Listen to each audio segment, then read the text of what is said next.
撳掣啦，OK，我又撳咗掣啦，睇下先。大家好嚇，咁應該就撳咗掣噶啦。咁呢，嗱，大家好啊，歡迎大家參加我哋星期日晚9點半嘅市場先生直播室。咁呢，就如果大家聽到呢，就喺聊天室打個招呼下。咁呢，今日呢，就應該大家嗰個焦點都睇緊伊朗嗰邊㗎嚇，即係我喺一個Facebook 啊，耐唔耐咧都有啲 post 咧就外國嗰啲啊，咁但係咧即係佢 post 啲畫面啦，但係後邊嗰啲係嗰啲文我唔識睇啊，咁有冇翻譯，所以咧唔知佢講乜啦。OK，大家好嚇，咁多謝大家參加我哋嘅呢一個市場先生直播室，咁我交俾阿丁丁主持先啦，唔該晒丁丁。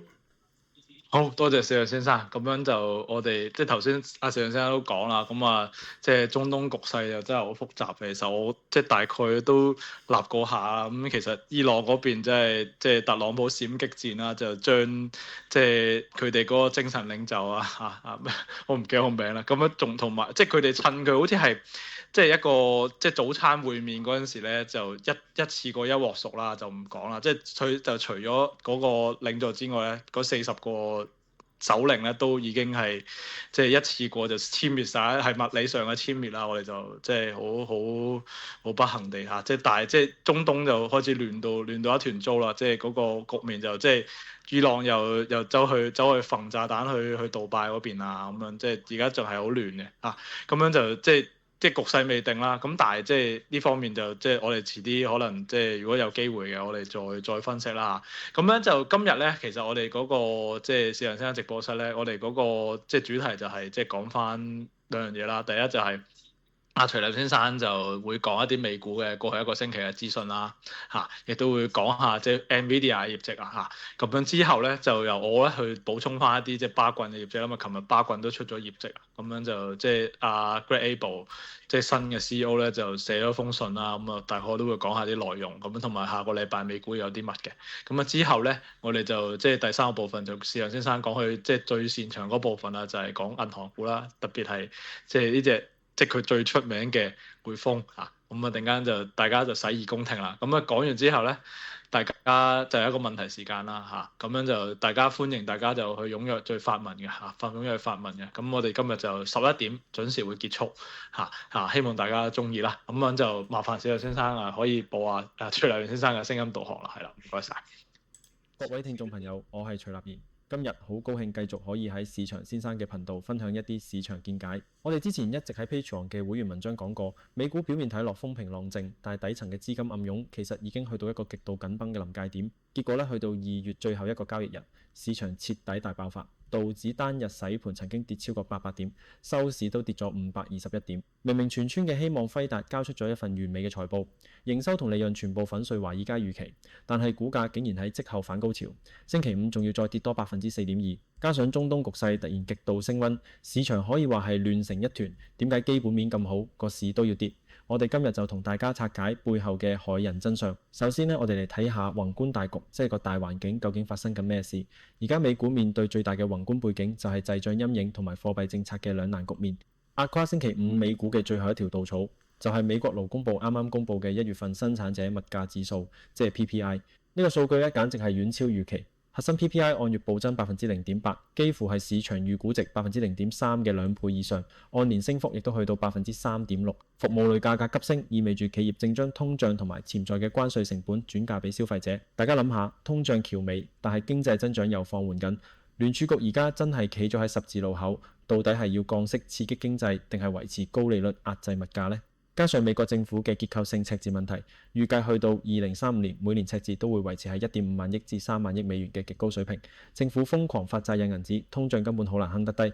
呢個就係點解大盤近期一直漲唔動嘅核心驅動力。跟住落嚟，我要為大家深度剖析一個市場異常現象。今個禮拜有一張圖表真係令我睇到目瞪口呆。大家一直以為科技巨頭估值好貴，對唔對啊？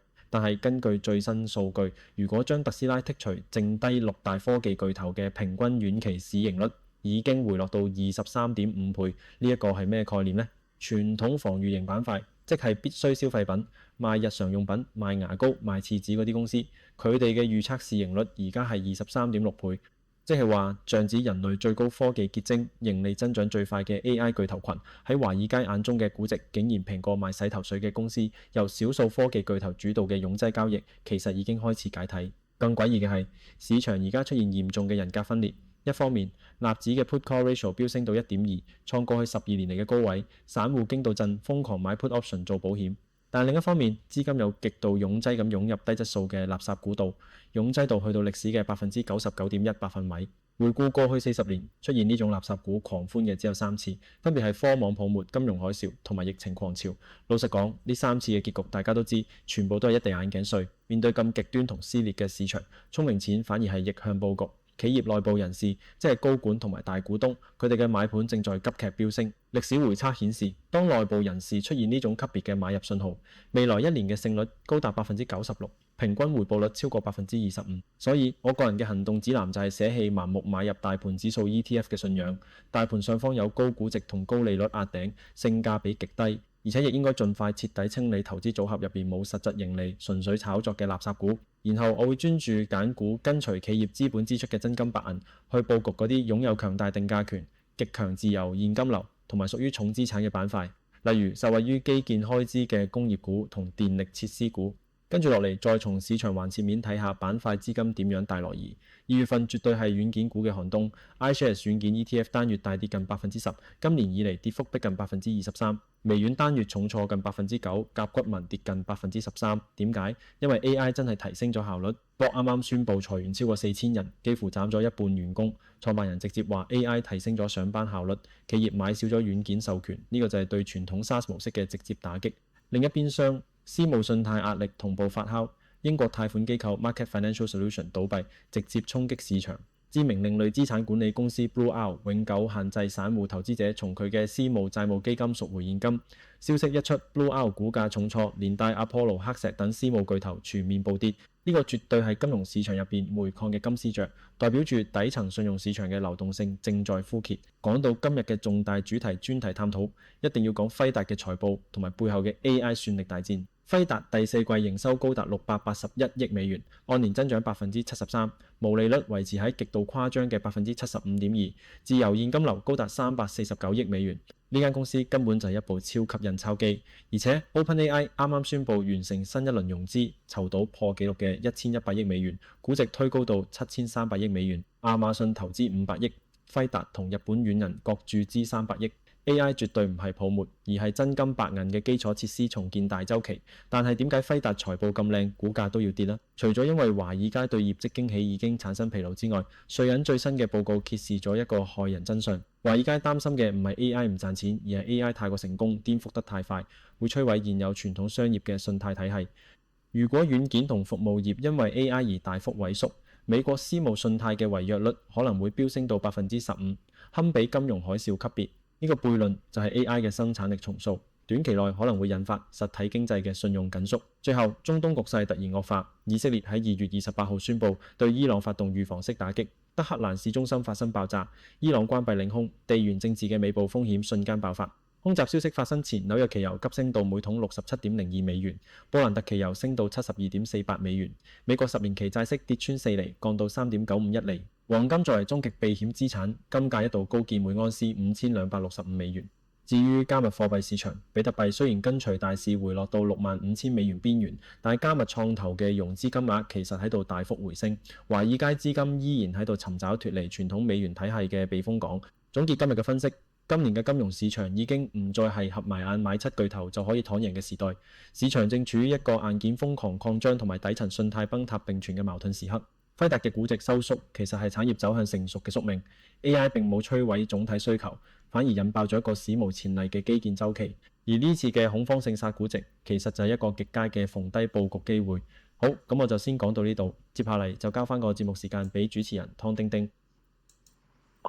好多謝徐立元先生嘅分析，咁樣就其實咧，即係我就即係好多謝徐立元先生嘅分析啦。咁樣就今日我哋咧就講下即係先講下呢個巴郡嘅業績先。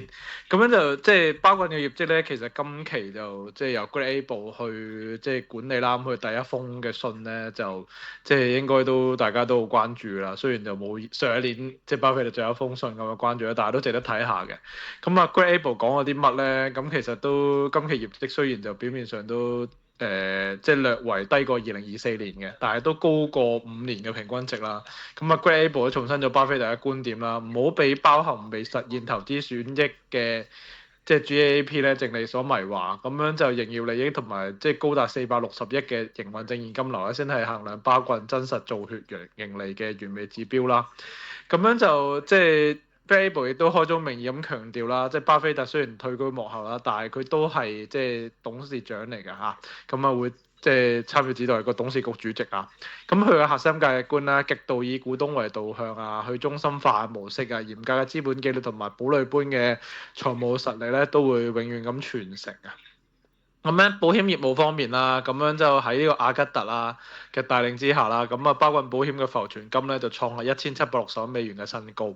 咁啊其中最受關注咧就係 GICO 啦，雖然受惠個保費嘅升啦，咁啊改善咗個綜合成本率啦，咁啊即係嗰個綜合成本率即係去到90%以上已經好犀利，咁啊而家其實係87.1，其實即係賺12.9%，石頭先生都成日講喎，呢啲就即係唔班門弄斧啦。但係即係你收到咁貴，咁啊梗係啲客都唔會留得住啦，咁所以就即係嗰個流傳率都會跌咗嘅。咁啊競爭對手雖然降價搶客啦，咁但係 GICO 咧就堅守承保嘅紀律啦。咁其實都係佢一貫嘅原則啦。佢即係好似佢以前80-90年代咁，佢寧願咧就唔做嗰啲蝕本生意啊，流失市佔率啦，都唔想做嗰個蝕本生意嘅，即係一個即係堅守呢個原則啦。其實即係佢呢個綜合成本咧，就係嗰個即係我可以解釋俾你聽，個綜合成本咧，其實喺巴菲特嗰個角度嚟講啦，就係一筆利息嚟嘅。即係當攞到啲浮存金翻嚟咧，就係有人借錢俾佢，咁啊綜合成本率就係佢嘅利息。即係佢個角度啊，當然實際真係如果你分析保險就唔係咁啦。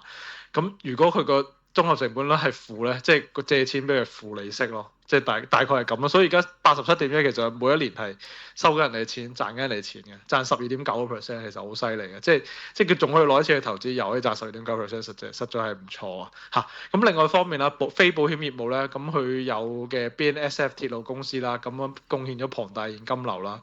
咁但係個營業利潤率得34.5%咧，就落後同業嘅。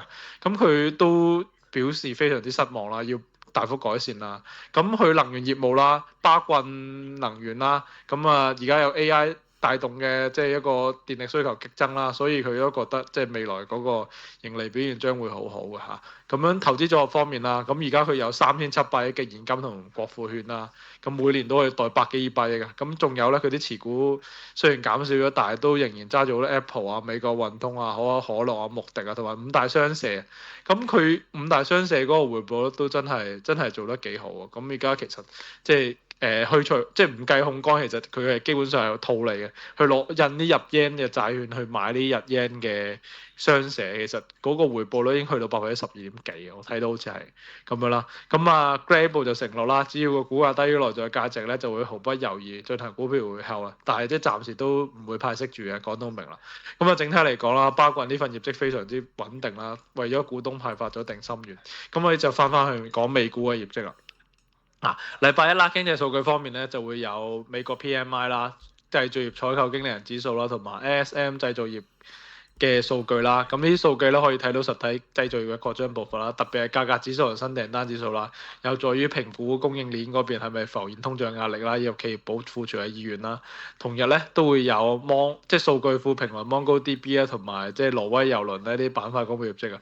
可以睇到企業軟件啊，同埋旅遊休閒板塊嘅，特別依家即係成日都話 AI 取代啲企業軟件，你睇到即係 Anthropic 嗰邊每一個禮拜都焚幾間公司啊，有 IBM 啊，有即係嗰啲即係彭博啊，基本上全部都跌啦。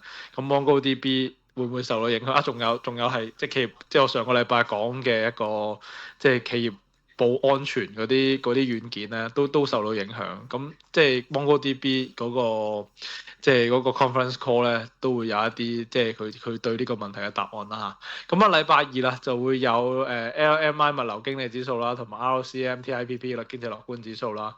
財務報表方面咧，Target 同 Best Buy 都會公布業績嘅，咁樣大家都可以留意啦。咁樣就呢兩間公司數據咧係研究美國本土嘅購買力啦嘅重要窗口。Target 就反映中產階級喺非必需品嘅支出意願啦。Best Buy 就睇到電子產品嗰個換機潮有冇真正啟動啦，例如即係PC 啊、Apple 啊咁樣，同埋零售商嘅庫存消化速度啦。咁科技板塊啦就有東南亞互聯網巨頭東海集團啦、SEA 啦，同埋咩網絡安全 CrowdStrike 啦，同埋呢個軟件開發嘅平台 GitLab 啊，都會出報業績啦。咁 CrowdStrike 一定係即係除咗即係網絡安全同雲端基礎嘅增長指引啦，同埋即係而家佢有冇受到啲 AI 嘅影響啦？因為其實即係 Anthropic 頭先我講成扎都基本上俾佢掃低咁滯啦。就算而今日即係頭先我哋講打伊朗，即係有呢個即係 Palantir 啦。同埋 Anthropic， 即係佢哋嗰幾日喺度爭緊啲 AI 嘅，你記得㗎係嘛？即係 OpenAI 頂上啦，但係最後都好似用咗 Anthropic 個 AI。咁所以其實你可以睇到 Anthropic 個 AI 好犀利嘅，即係特別呢啲企業安全咧，其實連嗰啲 AI 都可以寫出嚟，咁所以就所以佢係會好受到影響啦。所以依家網絡安全板塊最堅硬都冧埋，咁所以即係佢嘅 conference call 啊或者業績咧都會表達到即係 Anthropic 有冇影響，佢一定會問嘅。我諗啲分析員一定會問呢個問題，咁所以都係好注視嚇。咁啊禮拜三啦，咁啊會有小飛龍啦、ADP 就業人口變化啦，咁樣同埋 ISM 服務業嘅 PMI 啦。咁啊美國係服務為主嘅經濟體，咁呢兩項數據咧都會即係揭示服務嘅通脹黏性啦，同埋基層就業市場嘅供需情況啦。咁如果服務業個薪資壓力不減咧，就會壓縮咗聯儲局降息空間。因為 Donald Trump 成日都話減息，咁呢啲都好緊要。其實一直都要睇住啲數啦。咁業績方面啦，就有 A&F 啦，即係其實一般嘅一啲經驗咧。咁啊，另外盤後咧就有 Broadcom 呢個係最緊要嘅，同埋身份管理法 Okta 呢個都係關於即係 CrowdStrike 嗰一類。即係網絡安全嗰啲啊，咁所以呢兩間公司，不過 Broadcom 有咩重要啊？點解會重要？因為佢有做 TPU 啦，有幫即係Amazon 做嗰個晶片啦，其實佢啲全部都有份嘅。咁所以咧，即係佢會進一步顯示 Google 啊同埋 Amazon 嗰個晶片嗰個需求係咪真係咁強勁咯？咁所以就即係佢本身喺網通晶片啊，即係同埋 AI 基礎設施都有無可替代嘅關鍵，所以即係喺呢方面其實好多人會問嘅問題啊，同埋會睇到即係未來其他呢啲公司嘅方向NVIDIA 之外咧，其實呢啲都會睇到佢以太網，即係除咗上個禮拜 NVIDIA 之外咧，其實 Broadcom 業績亦都係競爭者好重要嘅競爭者之一啦。咁所以即係都會評估到全球人工智能硬體軍備競賽嘅延續性同埋有研究價值。所以佢業績應該好好嘅，不過即係估到其實你睇到 NVIDIA 睇到 Google 啊、睇到 Meta、睇到 Microsoft 全部都抌錢落去呢個行業。咁呢啲係一啲即係掘產人嘅行業啊嘛，所以佢業績好。問題係即係佢有幾強硬咧？佢業績未來嗰個業績嗰個展望有幾強硬，就會反映到即係佢哋個前瞻業績會係點咯。即係下一期佢哋呢四大巨頭啊 NVIDIA 會點咯。咁樣禮拜四就更加緊要啦。咁啊會有企業財務報告啊、單位勞動成本啦，同埋即係初次申領失業救濟金人數啊。咁呢啲高頻數據可以為我哋衡量到勞動市場嘅健康度啊，同埋企業端係咪加速裁減人數啊，多維度參考。其實呢排好多大企業都炒緊人，即係大家如果有留意 X 嘅都好多。咁樣即係今日公布財報嘅企業咧都好多。咁啊，連鎖超市 Kroger 啦、京東啦、Bilibili 啦，同埋 Costco 啊。半導體大廠 Marvell 都公布，咁呢啲即係 Costco 同 Kroger 咧都會睇到其實民生必需品個韌性啊，同埋企業消費者係咪持續轉向高性價比嘅自有品牌。Marvell 業績都可以睇到對 Broadcom 有對照啦，特別喺光通訊同埋 AI 互聯技術板塊啦，為 AI 硬件提供基礎設施嘅發展趨勢咧，提供更完整嘅分析線索啦。禮拜五就有非農就業報告，呢個好緊要啊，真係。咁樣就新增就業人數啊、失業率啦、平均時薪呢啲重磅數據都會公布。咁呢啲都係一啲即係利率指示嘅即係重要嘅指標啦。咁樣就即係會影響未來貨幣政策路徑嘅定價。咁如果失業率意外飆升咧，會引起市場經濟衰退嘅恐慌。反之，如果平均時間增幅過高咧，通脹擔憂咧就會籠罩呢個債市啊。咁啊財報比較少啦，主要都係一啲比較細嘅公司啊，咁樣所以就唔講啦。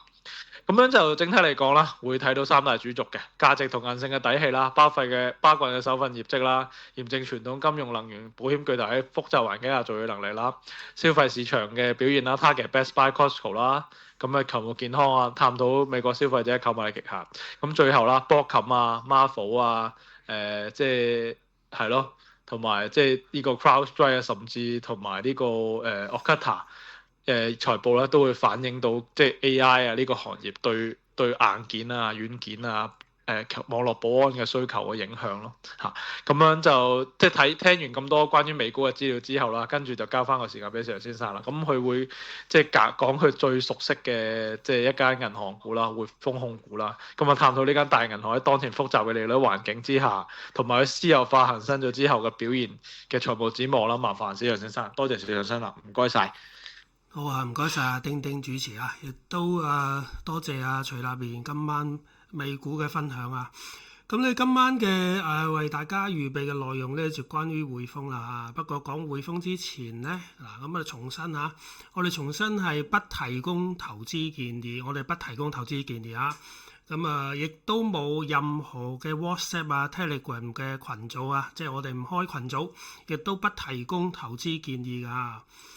OK， 嗱，其實匯豐嘅股價咧，如果我哋睇個我哋叫做前復權嘅股價啦，即係將佢歷年咁多年派嘅股息加入去調整之後，咁咧其實匯豐嘅股價咧已經創咗歷史新高啦嚇。咁所以今晚咧就為大家分析呢一個匯控嘅2025年嘅業績啦嚇。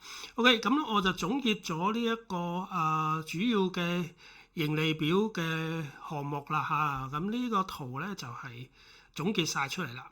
咁簡單呢個啦，2025年匯控嘅收入咧就有683億美元到啦，咁同比增長3.7% 啊。咁其中最重要當然就係淨利息收入啦，咁咧就有348億元美元啊。咁咧就同比增長咗6.3%嘅，咁佢呢個係多重嘅因素導致到佢個淨利息收入有增長啦。咁我以前都提過啦，匯控其實咧佢會為佢嗰個因為佢個貸款啊、淨利息收入啊，都好受嗰個市場利率波動嘅影響啦。咁所以匯控咧係會做一啲結構性嘅利率對沖㗎嚇。咁其實呢一個以前都又為大家介紹過啦。咁今年咧，即係講2025年啦，呢啲結構性利率對沖咧，即係通常你到期咁，你會再做啦嚇。咁咧就以一個較高嘅收益率再投資。咁其實呢個就推動嘅淨息差上升3個基點，去到1.59% 嚇。咁即係話你把握，因為咧個利率波動噶嘛。咁如果你把握嗰個利率喺個高位度，然後你做一啲對沖咧，鎖定嗰個利率喺高位咧，咁呢個就會對你嘅淨息差有幫助啦。咁以前都有講過。咁另一個淨利息收入增長嘅原因咧，就係存款結餘增長同埋市場嘅財資業務嗰個淨利息收入亦都增加。咁嗱，呢度就要大家講一樣嘢，就係點解存款結餘同呢一個市場嘅財資業務嘅淨利息收入有關呢？嗱，咁我想講多少少銀行業嘅知識啦。咁呢個解釋一下，銀行嘅存款部門咧，其實亦都係賺錢部門嚟嘅，亦都我哋所謂嘅 profit centre。咁一般人會覺得明明銀行嘅存款部，即係你接受客戶嘅存款。咁銀行係俾利息出去噶嘛，咁點賺錢啊？咁你存款部就支付利息俾存款嘅客戶，咁存款部門應該係 call centre 啊，即係你支出噶嘛，係咪？咁點解存款部門都可以賺錢咧？嗱，咁咧就要同大家介紹一個名詞啦，或者一個概念啦。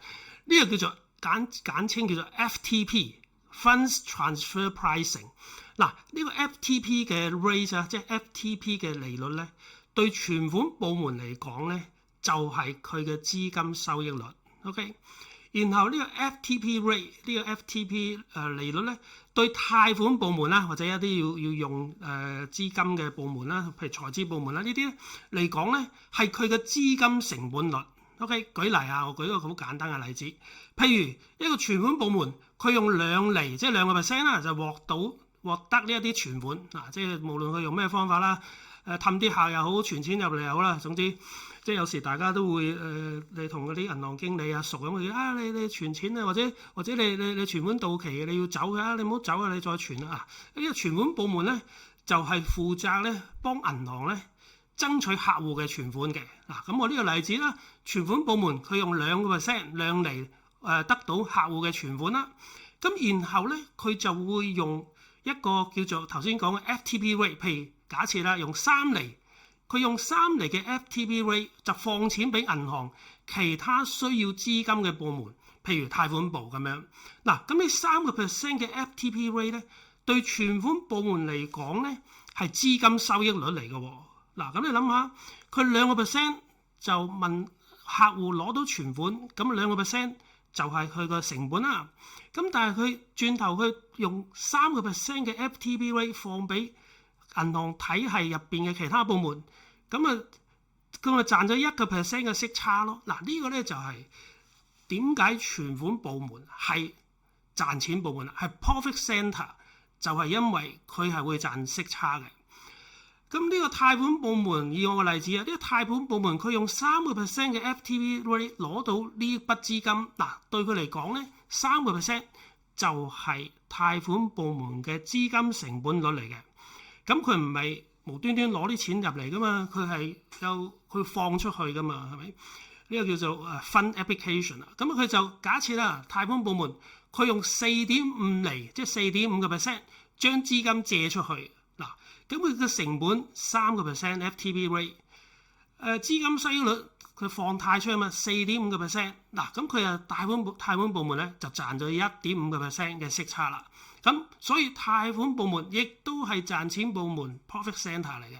嗱，咁呢個咧就係解釋點解存款同埋呢一個財資業務咧都其實有啲關係嘅。嗱，咁講完呢個淨利息收益嘅增長咧，咁我想講匯控嘅保險業務啦。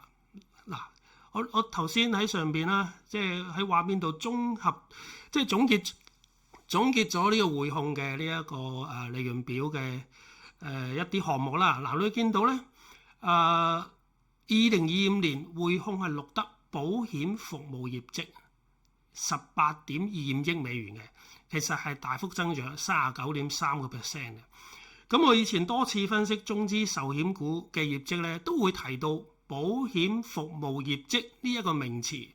其實保險服務業績咧就係壽險公司承保利潤嘅重要部分啦。咁如果匯控嘅利潤表出現保險服務業績呢一個項目咧，咁其實意味着匯控係有經營壽險業務嘅，而且表現唔錯啊。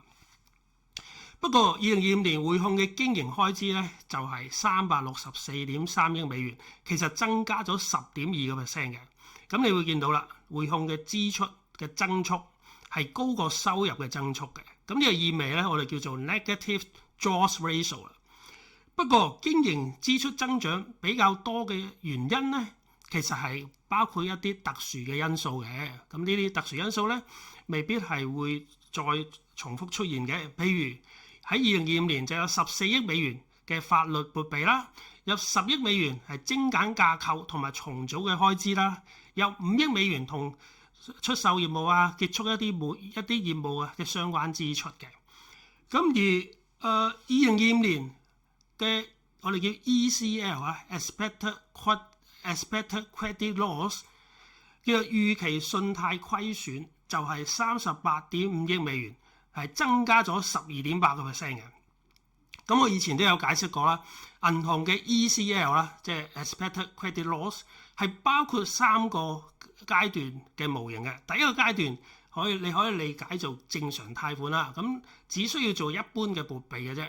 咁第二個階段咧就係當你個借款人出現一啲有機會違約嘅風險嘅跡象，嗱咁呢個就要按個違約嘅機會率，即係你自己要估計啦。咁啊，同埋預期損失嘅程度去計提嗰個ECL 嘅信用預期信用損失。咁啊，第三個階段咧就係呢個借款人咧已經實際違約咗啦，或者出現一啲好明顯佢係還唔到錢嘅跡象，咁咧呢筆貸款咧就會歸類做第三階段啦。OK， 咁呢個就係解釋下咩叫做 ECL 啦嚇。咁啊，2025年匯豐喺香港嘅商業地產，即係呢個商業地產行業嘅撥備咧就有7億美元嘅，咁其實係高過2024年嘅1億美元嘅。咁大家知道啦，舊年即係啲風聲鶴唳啊，商業房香港嘅商業地產啦嚇，咁啊，所以匯豐都會增加撥備啦。咁另一方面，內地嗰邊咧，內地嘅商業地產行業嘅撥備咧就係2億美元，咁其實係低過2024年嘅4億美元嘅。咁呢個之前我分析其他香港銀行，譬如大新銀行啊，都有提過呢點啦，就係內地嗰個商業地產咧，其實個撥備咧係慢慢減少咗啦，即係可能最壞嘅情況就過去咗啦。咁而香港嘅商業地產嗰個撥備咧，2025年的確係比較高啦。OK， 不過2025年其實呢一個預期信貸虧損佔嗰個平均貸款總額，或者我哋有啲叫做 credit cost 啊，即係信貸成本啦，都係39個基點嘅啫嚇。咁其實39個基點嘅 credit cost 都唔係太差啦。咁另外2025年匯控咧就因為匯控持有交通銀行啦，係佢主要嘅股東之一啦。咁匯控就交通銀行嘅投資帳面值咧就進行一啲嘅減值測試。咁測試完之後咧，佢就確認咗10億美元嘅減值虧損啦。咁所以綜合以上嘅因素咧，咁匯控2025年按列帳基準嘅除稅前利潤咧，其實就跌咗7.4%嘅，去到299億美元。咁不過呢一個按列帳基準嘅除稅前利潤咧，同券商去預測嗰個金額咧，都係喺券商預測嘅上限嚟㗎。券商預測咧就大概285億美元到301億美元，咁咧都係接近上限啦。咁2025年匯控普通股東嘅淨利潤就211億美元，下跌咗7.9%嘅。而每股基本盈利咧就係1.21美元，就下跌3.2%。嗱，你會見到每股基本盈利嘅跌幅咧係低過股東淨利潤嘅跌幅嘅。咁原因咧就係受惠匯控之前有回購股份啦。咁第四季嘅股息就係每股45美仙，係增加咗25%啦。咁全年每股派息咧就係75美仙。係高過券商嘅預期啊！券商預期大概71至74美仙啦，咁即係話派息都係超預期嘅。咁直至到2025年底咧，匯控嘅普通股權一級資本比率或者叫做 CET1 啦 （Common Equity Tier 1 Ratio） 就係維持喺14.9%，都唔錯，但係都係唔夠恒生銀行高啊。不過因為匯控之後私有化咗恒生銀行嘛，咁如果你去到2026年1月嘅話咧，咁匯控因着私有化恒生銀行之後嘅呢一個普通股權一級資本咧，個一級資本率啦 CET1 ratio 咧就會有110個基點嘅負面影響啦。咁所以2026年1月之後，匯控嘅普通股權一級資本比率就會跌低於集團嘅目標範圍。匯控管理層定下嘅 CET1 ratio 嘅目標範圍咧係14% 至到14.5%。咁私有化恒生銀行之後咧就跌低過呢一個範圍啦。所以匯控表示喺呢一個普通股權一級資本比率重回或者高過目標範圍之前，都唔會啟動任何股份回購啦。即係話，如果你 CET1 ratio 唔回升到14% 至14.5% 或者以上嘅話咧，咁佢就唔做回購啦。咁呢個就係2025年嘅業績啊。如果我哋單睇第四季嘅話咧，唔包括特殊項目嘅所謂基本除稅前盈利咧，就係86億美元。咁其實係比市場嘅預期高咗9%啊！咁原因有兩個，第一就係個收入比預期多咗3%，主要嘅原因係第四季銀行嘅淨利息收入係高過預期6%。第二就係個減值撥備係比市場預期嘅低12%嘅。佢第四季嗰個信貸成本只有37個基點，頭先講過啦，全年係39個基點，第四季就37個基點。OK， 咁主要得益咧，香港商業地產嗰個減值撥備咧係少咗啊，即係第四季其實係少咗㗎啦。咁而且隨住香港住宅市場改善，呢個好明顯啦，即係其實我舊年喺直播都分享咗香港住宅市場嘅前瞻指標啦，包括攞地啊，包括新開工啊，都係顯示個潛在供應係越嚟越少㗎啦。咁舊年香港樓價都升咗4點幾%啦，今年2月至今都升咗，都繼續升啦，係咪？咁好多人都開始轉為睇好香港嘅樓市啦。如果有機會講新鴻基地產。咁再講啦。咁所以無論如何，香港住宅市場嘅復甦或者改善咧，係不容置疑啦，已經係事實嚟㗎。咁同埋香港商業房地產嗰個本身匯控啦，喺第三級貸款嘅撥備覆蓋率咧，都達到74%嘅。咁所以咧，呢一個香港商業地產對匯控嘅盈利嗰個拖累咧，其實咧係逐漸咁樣減少㗎啦。咁匯控嗰個股價喺公布業績之後咧，就係上升啦。其實進一步上升啊，因為之前都升得都表現唔錯㗎啦。咁再進一步上升嗱，主要原因係乜嘢咧？主要原因除咗佢個業績係好過預期，派息好過預期之外咧，最重要嘅原因就係嗰個管理層對2026年嘅指引啦。即係好多時咧，嗰個展望咧，即係公司管理層對公司未來嘅展望咧，係好多時會影響股價更加重要嘅原因啦。咁匯控對呢一個2026年度俾出乜嘢指引咧？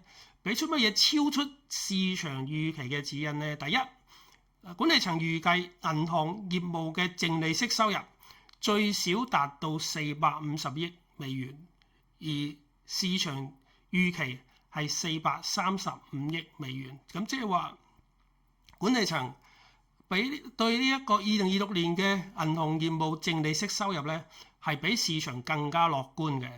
第二，同2025年比較，管理層提出要將目標基準營業支出嘅增幅維持喺1%。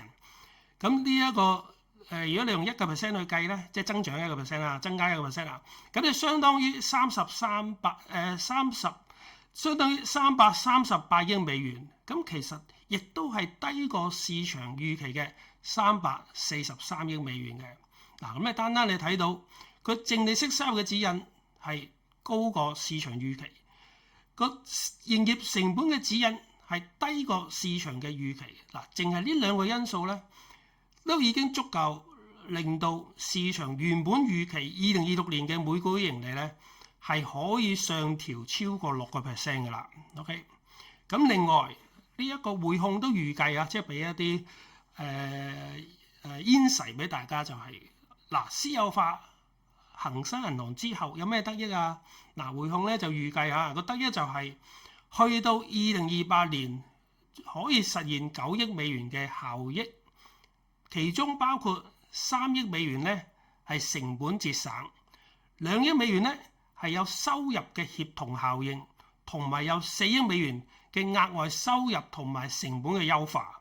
嗱，咁隨住恒生銀行嘅資產質量嘅改善，同埋未來業務嘅增長，因為合併咗私有化咗之後啦，咁喺呢一方面都有改善嘅話咧，咁我預期嗰個恒生銀行對匯控嘅貢獻咧，有機會進一步提升啊！咁即係咩意思？即係話匯控私有化恒生銀行產生嘅協同效應咧，隨住呢個時間咁樣過去啦，隨住時間呢個推移，會進一步為匯控每股盈利帶嚟大概1至2% 嘅增幅，即係個上調空間啦。另外匯控咧都引入兩個新嘅中期目標啊，即係佢唔單止對2026年提出指引，更加中長遠嘅，咁佢都有2個新目標。第一個咧就係匯控預期佢個收入，由2026年至到2028年可以逐年增長，而去到2028年可以達到5% 嘅增長幅度。OK， 咁相比之下咧，其實市場預期每年增長大概2至4%，咁即係意味我哋用一個中長期嘅角度咧，匯控嘅收入增速咧係有望繼續超市場預期嘅。第二就係匯控將2026至2028年嘅有形股本回報率叫做 Return on Tangible Equity 嗰個目標係上修啊，即係修訂做17% 或者更高。係比佢之前嘅指引係得15%，係上調咗嗰個目標啊。咁而市場本來預期咧係16.6%至到17%，咁即係話匯控嗰個管理層定嘅目標係更加高啦。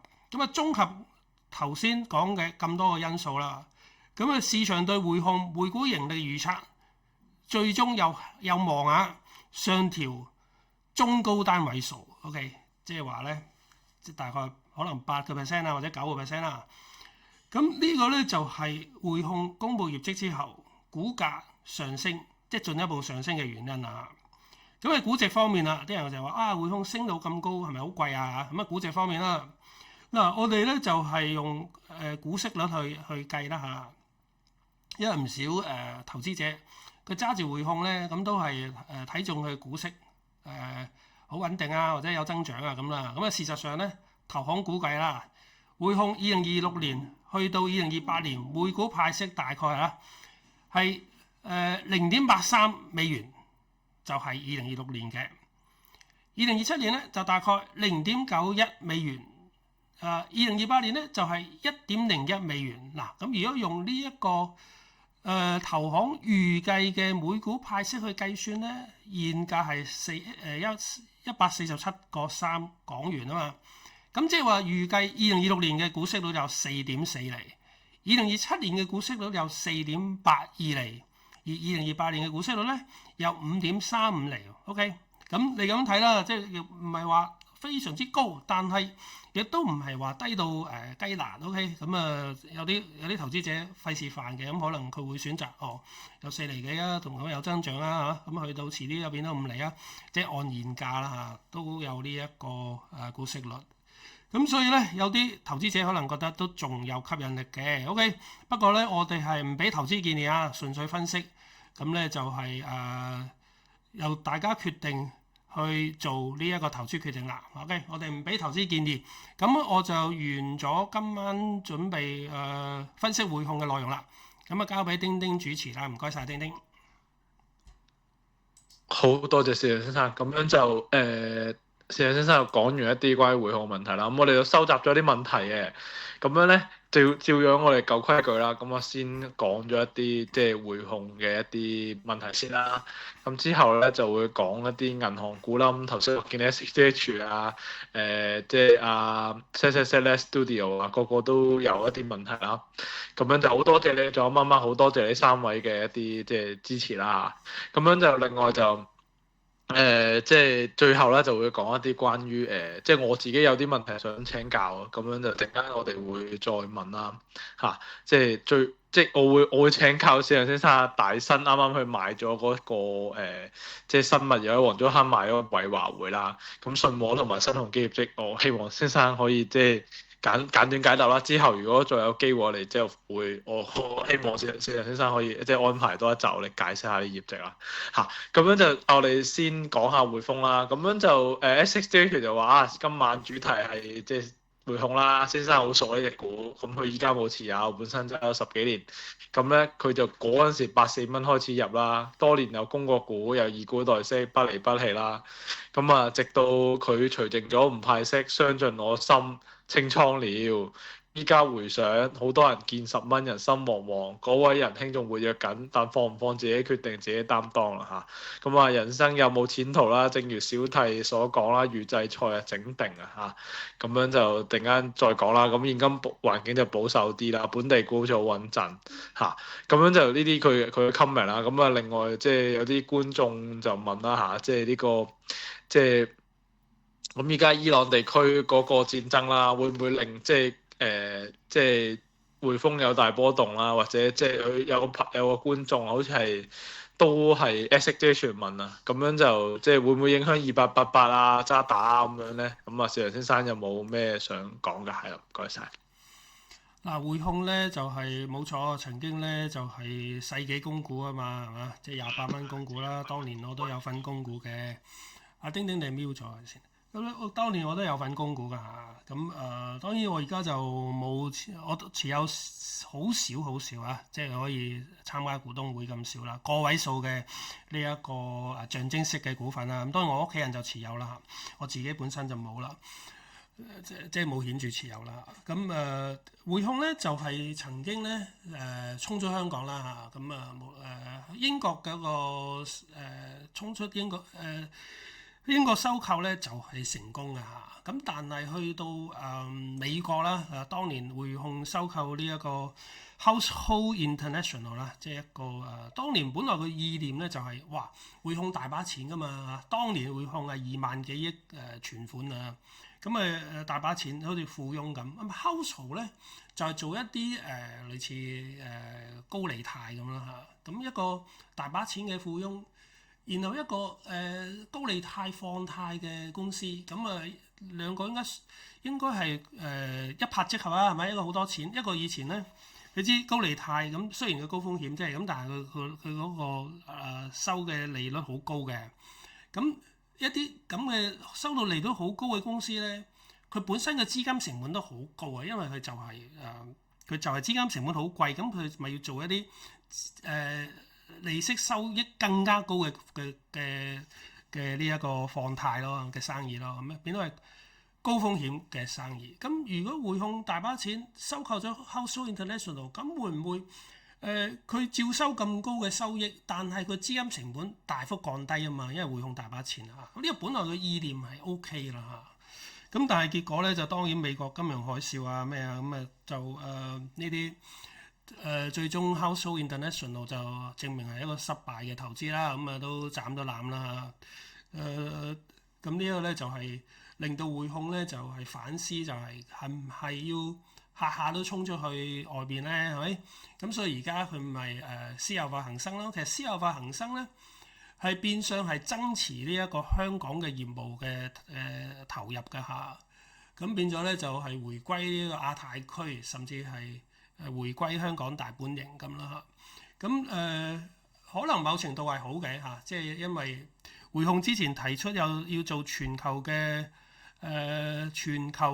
呢一個 local bank，咁呢個不切實際啊！任何呢個世界冇一間銀行咧係全球喺所有地區啊，全球所有地區都係顯著市佔率好顯著嘅銀行嚟啊！即係無論係花旗又好 JP Morgan 又好，佢都冇可能喺全世界所有國家佢都係數一數二嘅銀行嚟嘅市佔率，冇可能噶嘛，係咪？咁匯控咧就係、是、不切實際嘅意念咧，就係、是、我要做到全球都係每個地方都係主要嘅銀行，類似當地人嘅當地銀行咁。咁呢個證實就係唔得㗎啦。咁而家咪賣嗰度，即係當一個非核心業務賣出去，係咪？咁斬咁精簡業務。咁呢一個咧就係匯控呢幾年做緊嘅嘢啦。咁事實嗰個效果都好好啊，係咪？即係你見從無論佢個業績啊，無論佢派息啊，無論佢嗰個回購金額之前都回購越嚟越多啦嚇。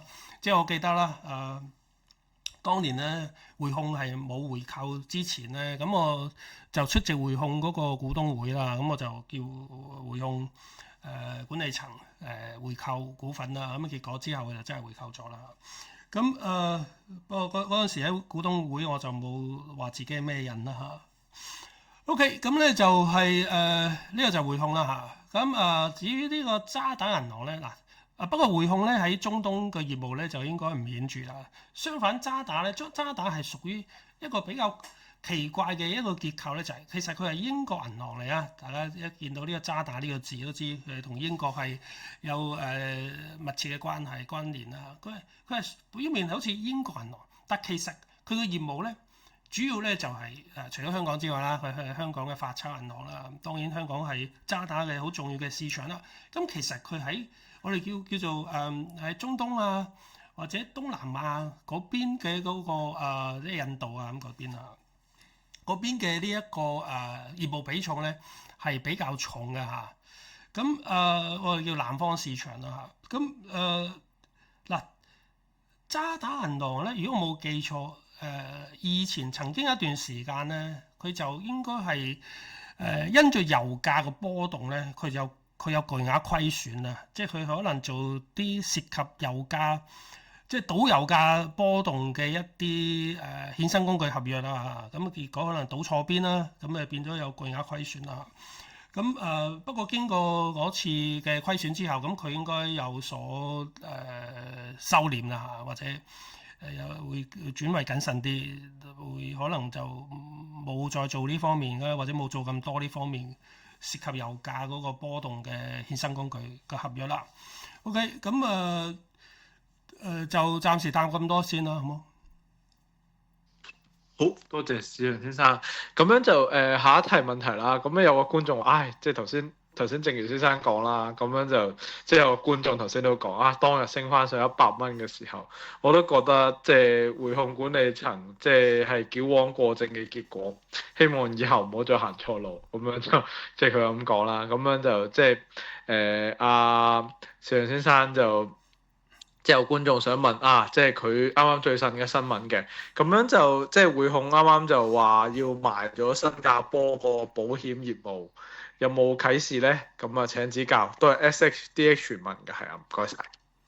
呢個我未睇嗰個資料啊！我呢排咧就係好忙咁分析業績啦，咁所以咧就未必睇晒咁多消息啊！咁分析過呢個週末分析過咩業績咧？嗱，最新鮮熱辣咧就分析咗光大水務啦，咁再之前咧分析咗新鴻基地產啦，分析咗呢一個希慎興業嘅業績啦嚇，咁嚟緊都有好多業績要分析嚇，包括港交所啊。呢一個信和啊，我都會分析啦嚇，咁所以咧，呢個消息冇特別留意嚇。好，唔該晒。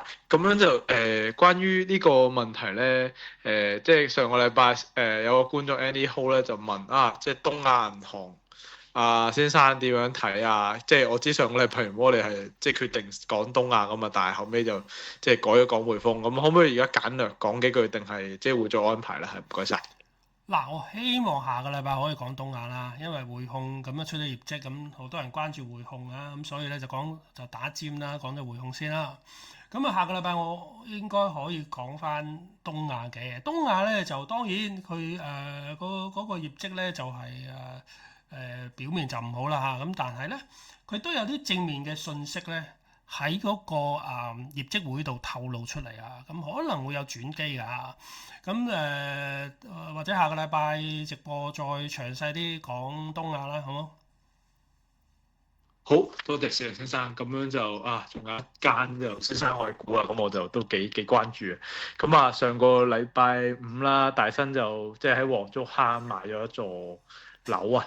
咁樣就即係偉華匯咁8億幾嘅買咗成好似11層，可以數過係咁樣。先生有冇對呢個業績有冇咩想同啲觀眾講下㗎？係啊，唔該晒。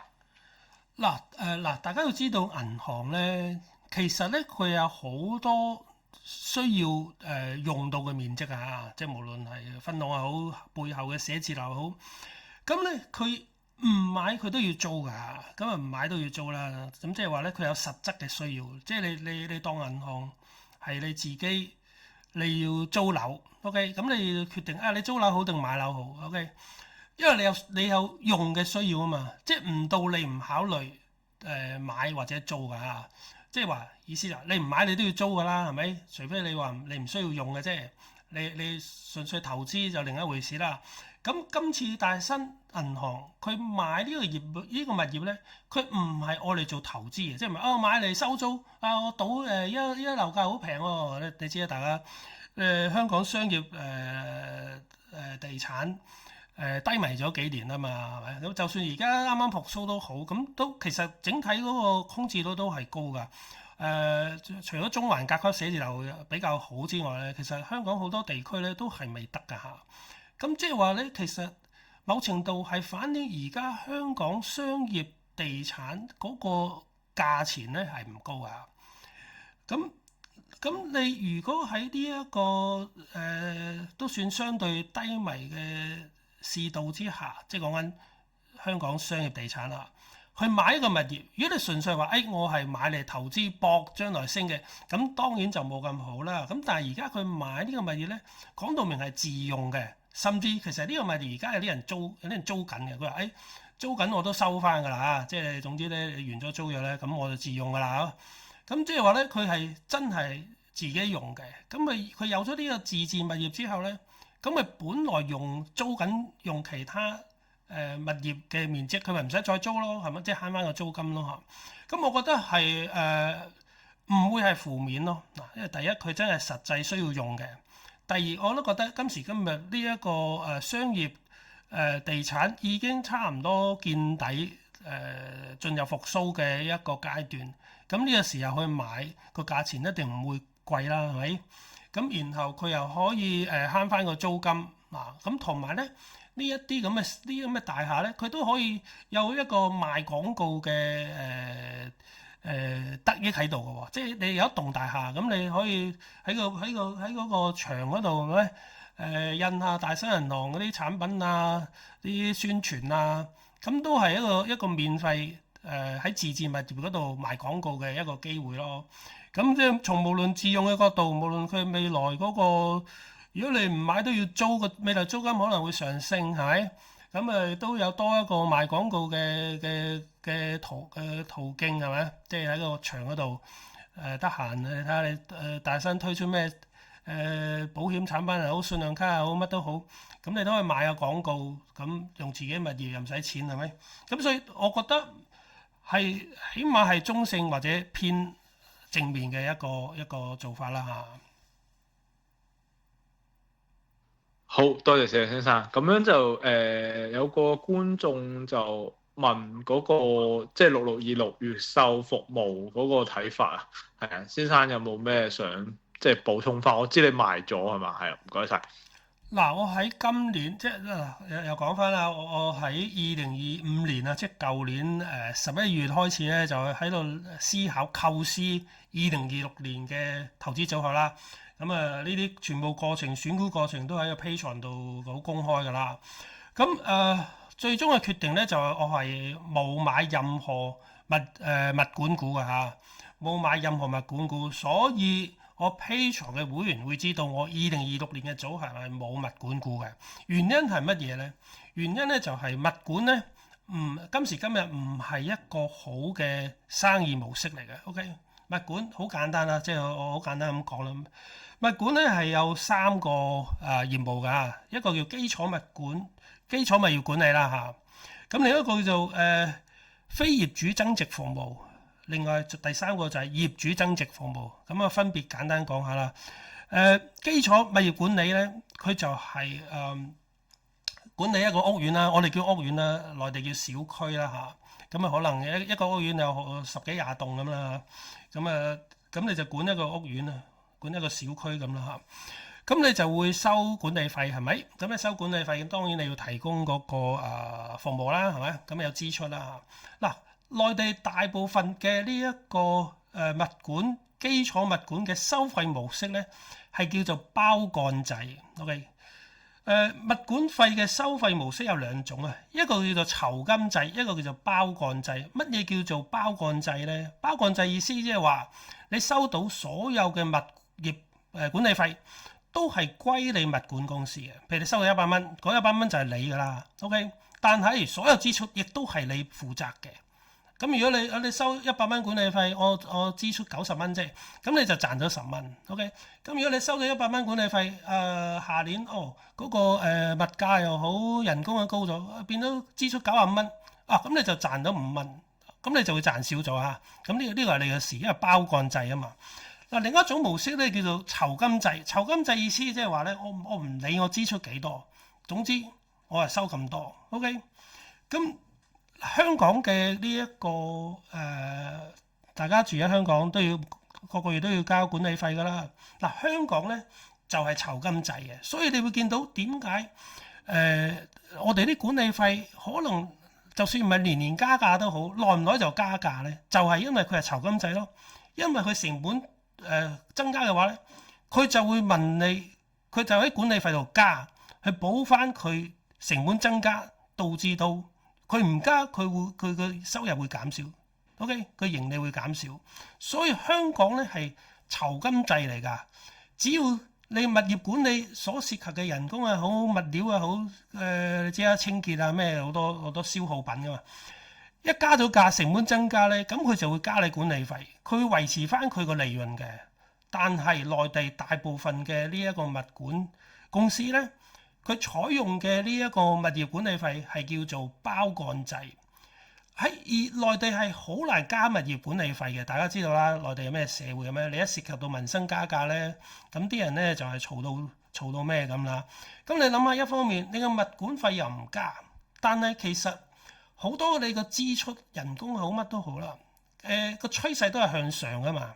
OK，咁所以咧你嗰個毛利率咧趨勢就向下噶啦。嗱，好多時咧就係一啲呢個咧就係內地物管行業面對嘅問題，即係已經唔講你個物管費會唔會收到錢啊？呢個叫做收繳率。而事實上收繳率咧係越嚟越低嘅，即係話咧，我當你收到100蚊，以我頭先嘅例子，你個成本都一路咁增加，你個毛利已經減緊㗎啦。但係問題係你哋可能連嗰100蚊你都收唔足啊！如果你個收繳率係得90%，咁你嗰100蚊其實你收到90蚊㗎咋。OK，咁所以咧種種因素加埋咧，其實物管行業今時今日內地嘅物管行業咧係非常之難做，非常之艱難嘅。咁點解以前好啊？點解以前曾經嗱，我2017年就做呢個內房嘅分析師啦。內房股嘅黃金年代其實係由2017年去到18、19、20年，有3年嘅呢一個黃金時代啊。而物管咧就係由2018年到啦，我記得大概18年就咩碧桂園嗰啲上市啊，18去到19、20就玩完㗎啦。OK， 點解咧？原因就係首先講點解以前物管股曾經好風光、好輝煌啦。碧桂園服務咧，即係6098啦，去到個 P/E 50-60倍啊，都有人買。原因就係當年內地嗰個房屋，即係嗰個住宅銷售係非常之勁嘅。嗱，物管嘅呢一個行業，如果你不斷有新嘅物業，即係一手樓交俾你管，咁又唔同喎。點解咧？首先，一手樓嘅物管嗰個管理費係比較高，一手樓嘅毛利率係非常之高嘅。原因係乜嘢咧？原因當然第一，你定嗰個價，你定嗰個物業管理費已經係比較高啦，係咪？即係相對嚟講，你存量嗰啲物管，可能你管咗10年8年，係咪？係10年8年前嗰個物管嗰個管理費定嘅金額，跟住10年都唔變，咁你就好慘啫。但係你而家新樓，你定一個物業管理費，你會定高啲㗎嘛？你根據你嘅成本去定㗎嘛？係咪？定咗啦，嗱咁啊，首先咧，你個管理費已經高啲㗎，個水平已經高啲。第二，你個支出係會少好多㗎。點解咧？你好簡單，你諗下一個你新入伙嘅一個屋苑，佢好多設備，如果有咩事嘅話，首先佢係管理嗰個開發商、個地產商負責先㗎嘛，負責維修啊嘛。然後你啲電器啊咩壞咗，仍然都喺可能3年嗰個保養期內所以呢啲保養維修支出全部都唔使物管公司自己出㗎。所以新嘅一手樓嘅嗰個物業嗰個基礎物業管理嗰個毛利率係非常之高啊！咁以前靠不斷有新嘅一手樓加入落嚟，係可以冚咗你即係二手存量嗰啲物業管理嘅毛利率低唔緊要，不斷有新嘅高毛利率嘅項目加入嚟，咁啊所以盈利係一路咁增長咯，係咪？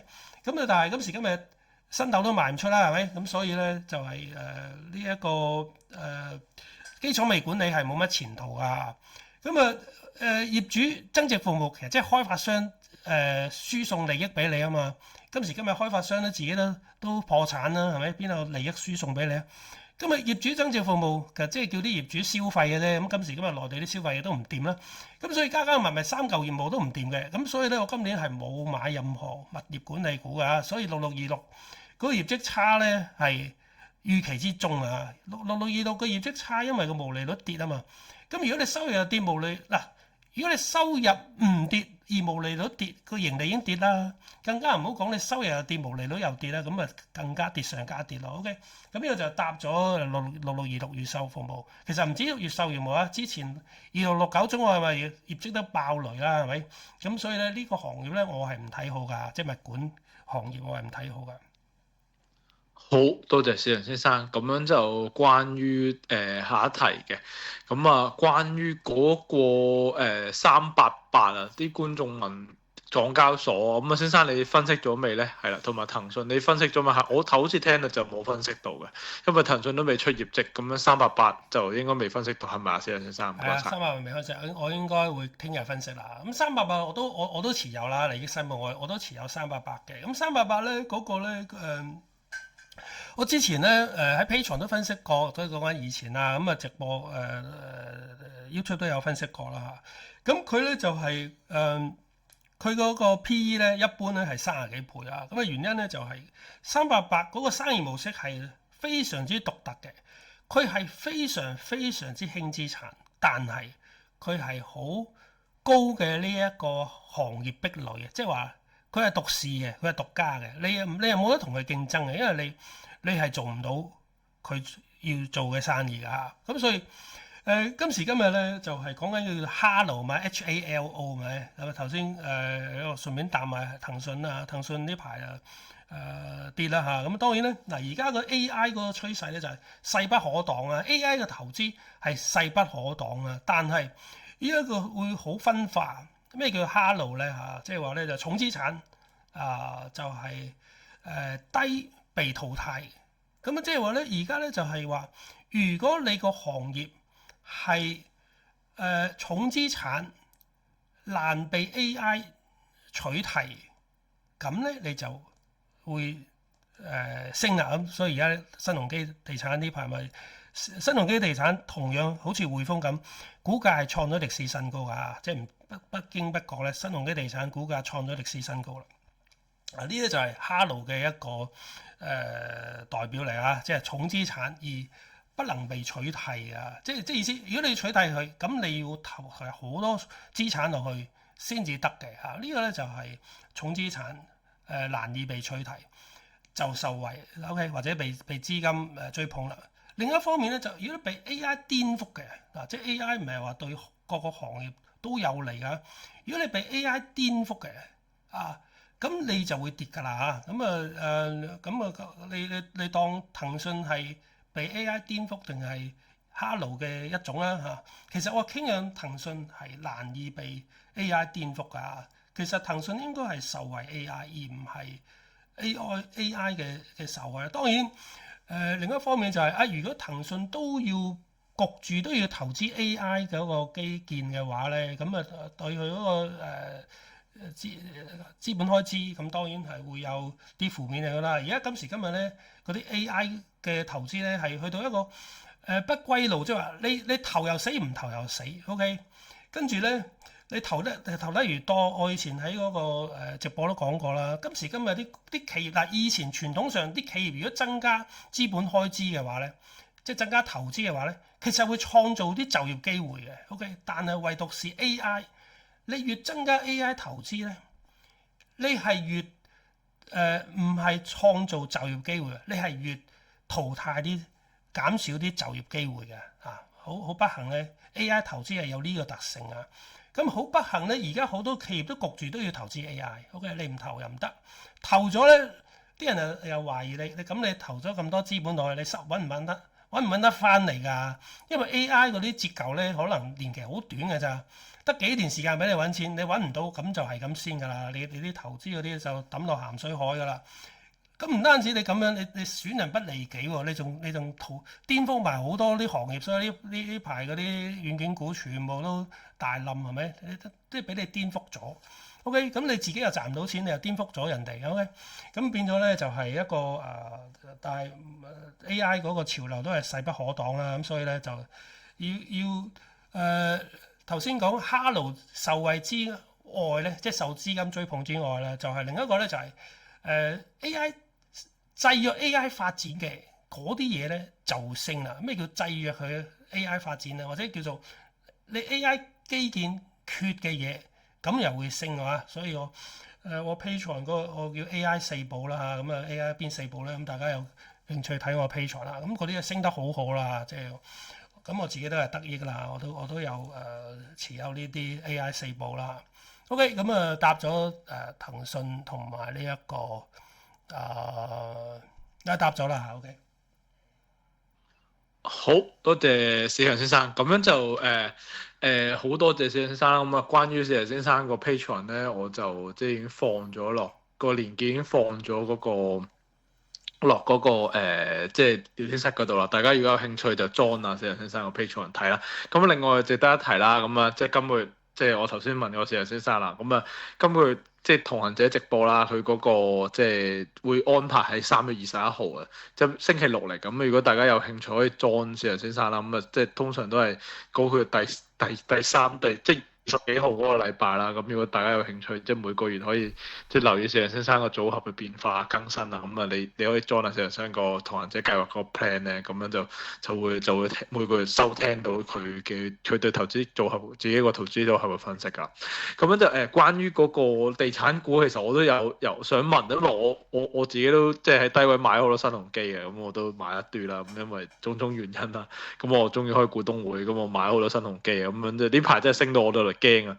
咁樣我見佢都增加咗派息3%，或者多3先9毫8。咁啊，常先生你對即係新鴻基呢方面有冇簡單，定係你想下一集都或者一集去講咧？定係而家可以簡略講少少啦？係啦，唔該晒。嗱，咁簡略講少少啦。嗱，新鴻基管理層對於香港嗰個住宅市場咧都幾樂觀啊！佢差唔多形容到香港住宅市場已經進入新一輪嘅呢一個上升週期，而而家只係喺呢一個新一輪上升週期嘅初階嘅咋。咁啊，大家知啦，舊年先升過4點幾個 percent、4.7% 左右啦。咁今年應該都係升㗎啦嚇。咁啊，大家知道過去幾年咧，香港樓價其實整體平均啦跌咗應該30%到啦嚇。咁有望咧就係升翻重回高位啊。咁當然如果你用5年嘅維度嘅話咧，5年升30%，咁都唔係好過分嘅啫嚇。咁啊，無論如何啦，咁今年都應該係升㗎啦個樓價係咪？咁所以新地咧就係佢你知大家新地第一佢係香港嘅地產龍頭啦，佢亦都係差唔多最多樓賣㗎啦，佢亦都係最好口碑㗎啦嚇，佢啲樓誒有日價啦，好受歡迎啦。咁而佢係會採取一個逐漸加價嘅策略啦，即係話咧呢一個佢大家知道咧，其實舊年有好多香港嗰啲樓只有銷售係冇盈利㗎，你甚至我記得信和嗰啲毛利率啊係單位數啊，即係唔係講淨利潤率啊，毛利率都單位數㗎咋。以前香港係乜嘢毛利率，乜嘢淨利潤率概念啊？以前香港賣樓咧個淨利潤率係30%，淨利潤率係30%啊。依家即係講緊前幾年樓市低迷嘅時候，毛利率得單位數嘅可能8%咁樣。咁你更加唔好講淨利潤率啦。好多時你賣啲樓咧係淨係收翻個現金㗎咋，即係你投100蚊出去就收翻100蚊，咁就完㗎啦。嗰個項目就完咗㗎啦，冇乜錢賺嘅。OK，咁但係而家已經係唔同啦。佢話新攞嘅地同埋新賣嘅嗰啲項目，嗰個利潤率已經係2位數㗎啦。咁所以呢一個係好嘅趨勢或者好嘅跡象啦。咁所以嗱以前我都講過，點解香港樓價跌咗咁多年啊？即係點解會跌先啊？個樓價跌嘅原因咧就係嗰個其實就係睇揸住貨嘅人，佢究竟係想賣啊，佢想減貨啊，去庫存啦，定係佢唔急住賣？呢個好重要嘅。嗱，我哋以一手樓嘅地產商做例子啊。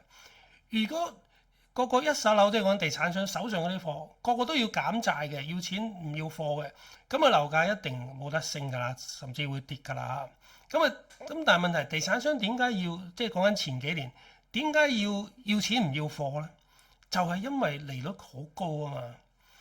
即係話你越遲賣，如果你咁依家唔賣，你出年賣或者後年賣，你就算賣到同樣嘅價錢唔跌，你個利潤都會跌㗎，因為咧你年年都要交利息，如果利息好貴嘅 ，OK， 甚至啲問題就係你借嘅錢要還㗎嘛，你到期如果你借唔到新錢，咁你邊有錢還啊？好多時市況好嗰陣時，你反而借到錢喎，咪借新還舊咯。咁好似內房咁冇問題㗎，內房以前爭幾多美金外債都冇問題㗎，到期自動借再發新嘅美金美元債還翻舊嘅美元債冇問題㗎。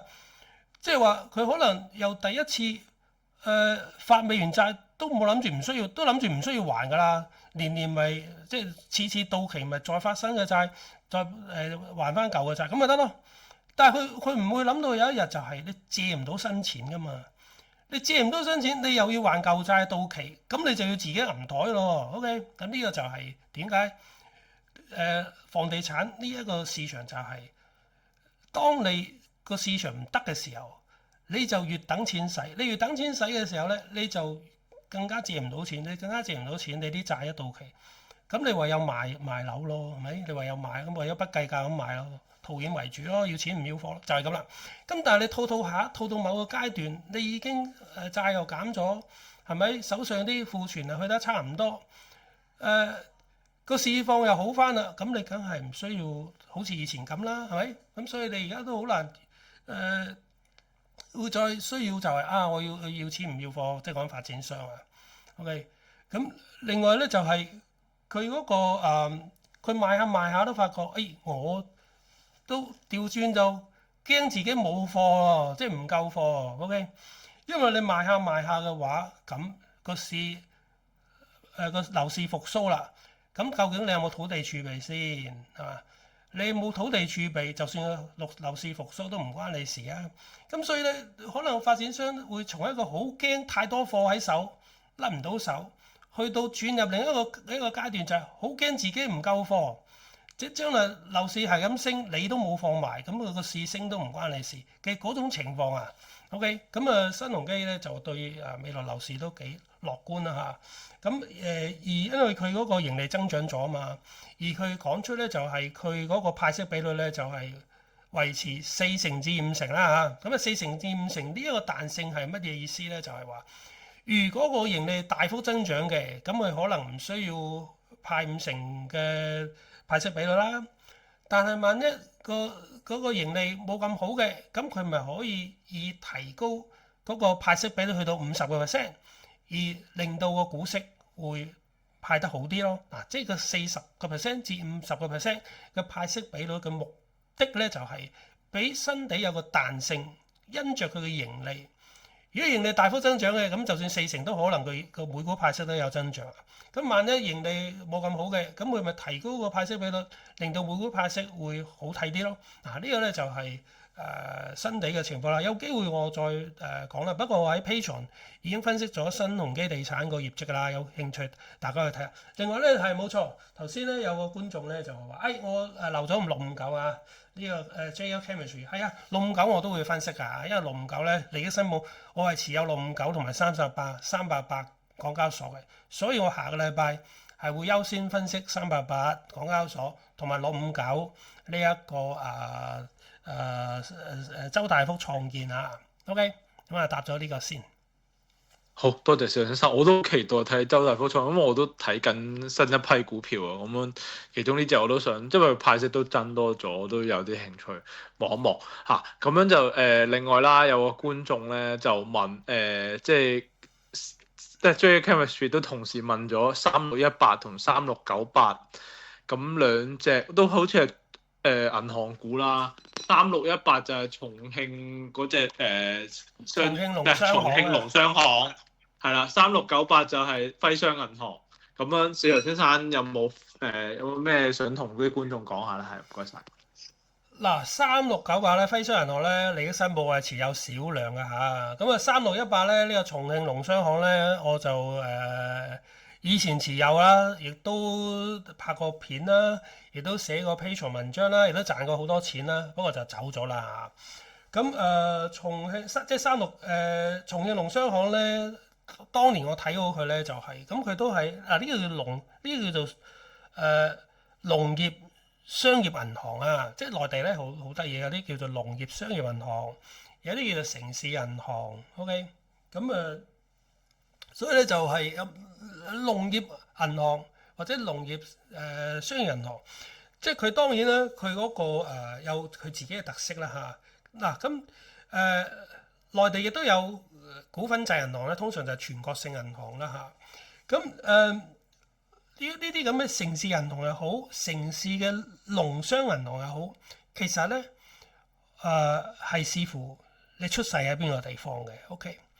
即係話咧，同一個人出世嗰個地點就會影響佢一生嘅命運啦。如果佢唔離開個地點嘅話啦，咁你嗰個城市嘅銀行梗係唔會離開佢嗰個城市啦。咁所以咧，呢啲城市銀行咧，好重要就係睇嗰個城市嘅經濟發展，究竟個 GDP 有冇增長 ？OK。咁啊，重慶當然係一個內地一個好大嘅省份啦。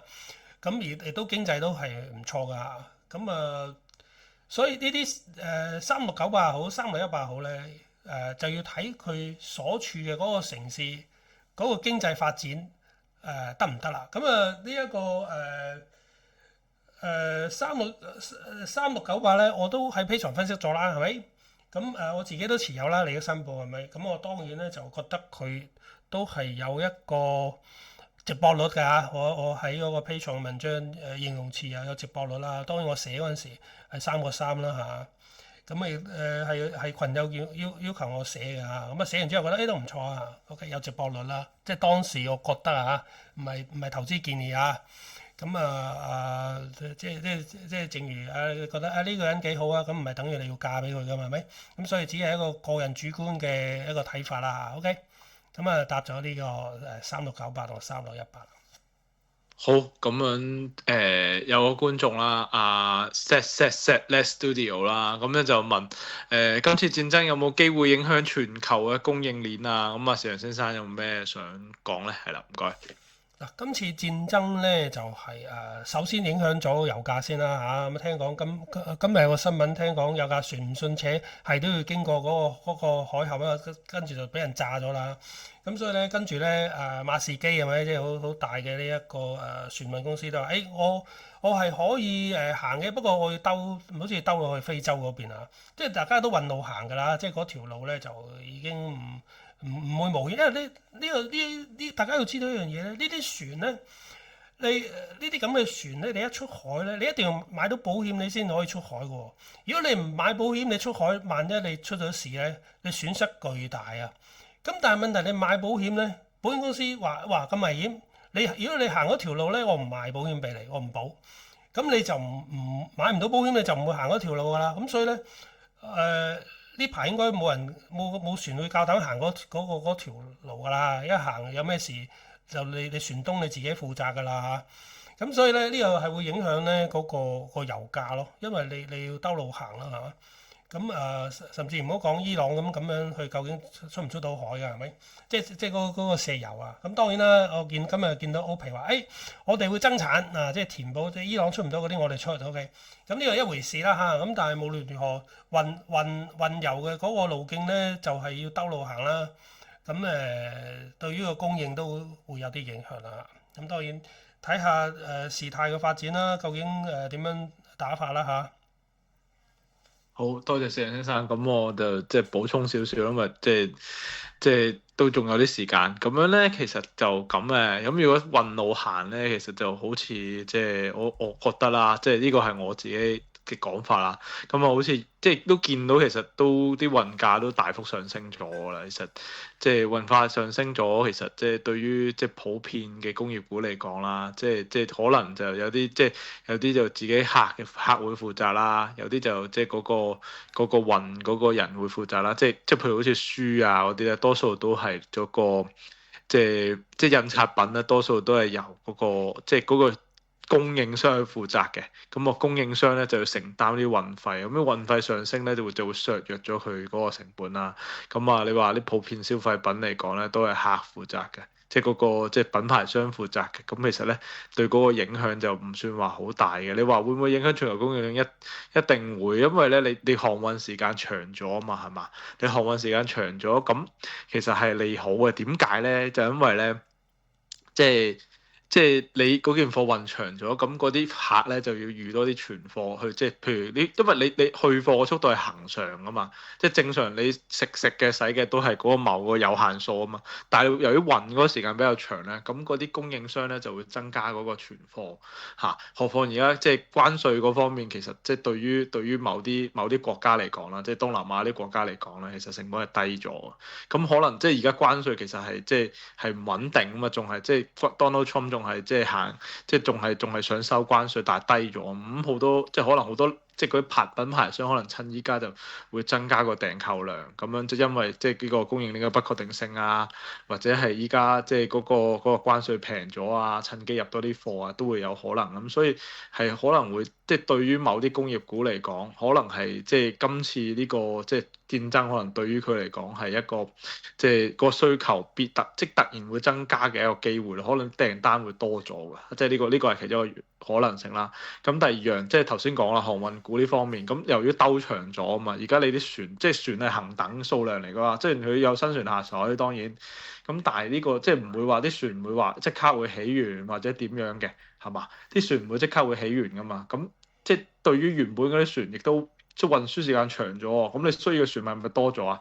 咁個需求咪多咗，咁個運費應該都會有個正面嘅效應啦。即係好似疫情嗰陣時，即係可能某啲港口封閉咗啊，要檢疫啊、剩啊，咁樣亦都會刺激咗即係某一類航運，即係嗰個航線嘅價格需求。所以你可能即係見到啲航運股已經偷步升緊啊，咁樣可能即係都會刺激到啲運費，咁樣對於航運股嘅利潤咧都會有增長嘅嚇。另外一樣咧就係集裝箱啦，咁你睇到疫情嗰時都係一樣。其實嗰個只要個航道有阻塞啊，或者因為種種原因令到航運航線長咗，其實對航運股係個好消息嚟嘅嚇。通常都係好消息，但係你對供應鏈其實只係運長咗、兜長咗咯。咁啊，可能會對於某部分要承擔運費嘅一啲客咧，嗰個需求會即係會利潤都會少咗。但係由於運線長咗啊，咁嗰啲品牌商啊，或者最終個訂貨嗰個咧，就會訂多啲貨去以備不時之需。咁所以咧，即係呢方面可以彌補到。咁當然，即係如果係個客承擔運費嘅，亦都係即係會因為存貨多咗嘅嗰啲客咧。即係嗰啲工業股咧就會有正面嘅影響嘅，即係呢方面啦嚇。咁樣就即係解答咗呢個觀眾嘅問題嚇。咁樣就阿邵先生咁樣SXDH 咧，仲有一個問題想請教，就係信和有500億現金啦。咁你係咪下個禮拜都會分析埋信和，定係你已經分析咗信和㗎啦？係啦，唔該晒。係啊，都會分析信和咁嗱。信和有個優點咧，當然佢有好多錢啦嚇。咁啊好多錢咧就係可以補充土地啦嚇。咁啊問題咧就係去補唔補到土地啦嚇。呢個就係另一個問題啦。咁所以無論如何咁啊樓市復甦，你要買地，你都要有錢啦。呢個有錢，不過有錢只係第一步啦。第二步就係你真係買到地咯。咁所以對信和嘅考驗咧，就係佢能唔能夠運用佢大把錢嘅優勢去買到地啦。OK。好。